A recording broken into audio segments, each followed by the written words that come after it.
And we are back here at the Mountain Gardener with my favorite gal, Lisa Waters Lane. What are you doing with the microphones? You don't play with them just as about we're going on live. I'm making sure it's on. Yeah, it's on. Because there have been It's times true.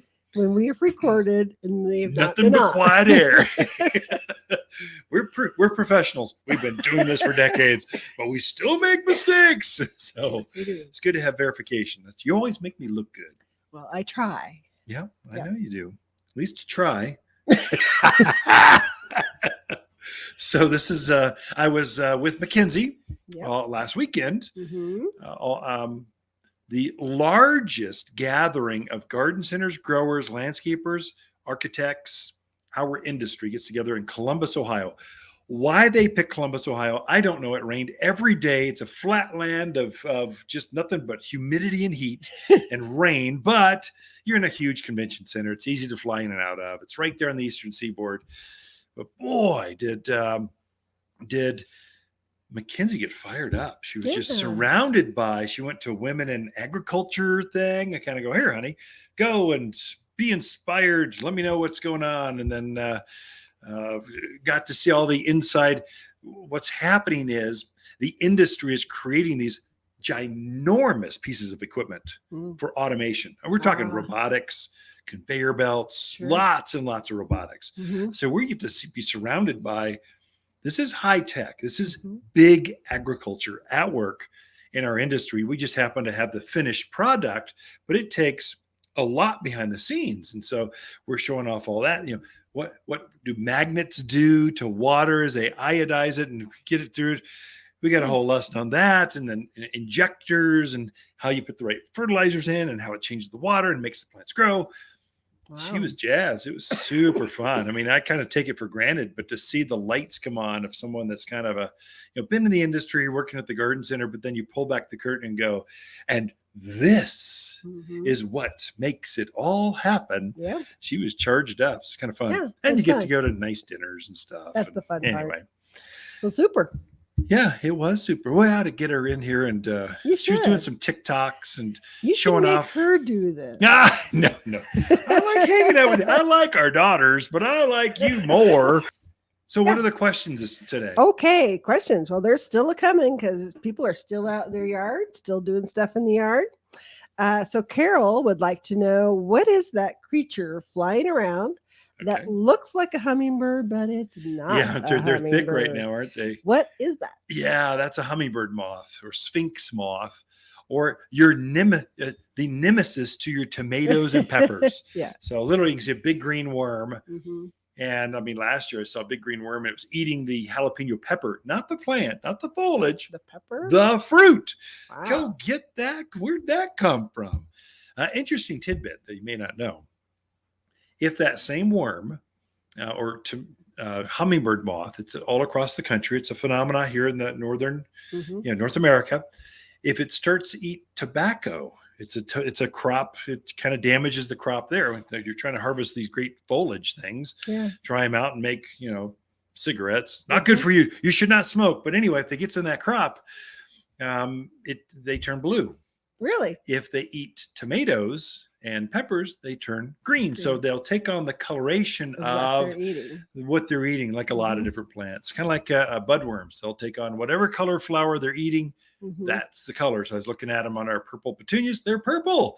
So you don't see them. You're going, what the heck is going on? Where'd the flowers go? And everything's purple. The camouflage themselves. They camouflage. You're trying to keep out of the way of birds and praying mantis and that kind of stuff. So hummingbird moth, they're good for the gardens. Enjoy them. There's nothing you can do to keep them out. They're so thick. They come out this time of summer. Just be aware of that their eggs, when they lay those in a couple of weeks, you'll start to see some caterpillars come up and maybe get in the gardens. Just don't know. Keep an eye out. Yes, keep only one though. Only one eye.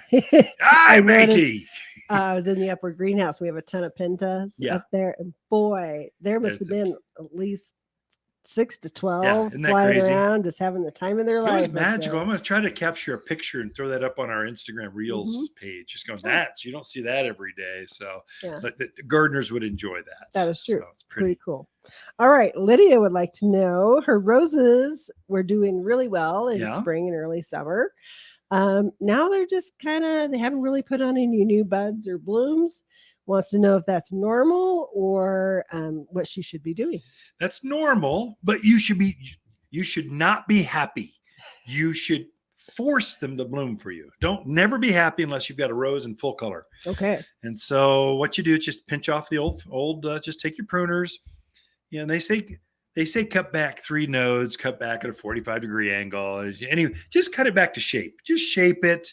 We're not trying to go for long stem bouquets for mom at Christmas. We're not trying to meet a deadline. Just make it look good so you enjoy it. Mhm. Skip all the rules. Stop reading all that stuff on the internet because it confuses me even. Just shape it up. Go back to the next leaf and cut it off. Take all of those old buds off. Fertilize it with the all-purpose plant food. That 744. That's a granular food. Kind of water it in, Mhm. and within just a few days, you'll start to see buds forming just like that. Mhm. Right now, if you keep those buds on there, they'll actually focus on forming seeds or rose hips. It depends on the variety. There's a lot of Okay. different, but basically they're focused on I want to reproduce. I've flowered, I've pollinated. Now I'm going to stop blooming. I'm going to start creating new roses, little Mhm. rose babies around. Don't let them do that. You planted that thing out there to tease and just tickle your fancies, enjoy the fragrance, get them to bloom again. And it doesn't take much. Just clean them up, shape them. I would say take some of that foliage back. So those long canes that came out, just cut it right back, shape it up, fertilize it. You can't make a mistake this time of year. Things grow so fast. Just whack on it and then fertilize it. It'll just be right in bloom right away. Right. Because they should bloom well into October, Oh, November. yeah. I mean, to Yeah. the end of the year, they'll have buds on them. Yeah. Absolutely. Yeah. Yeah. Okay. Well, Steve wants to know, he wants to use Arizona cypress as Yeah. a screen. He's Okay. covering about 200 feet of fence line.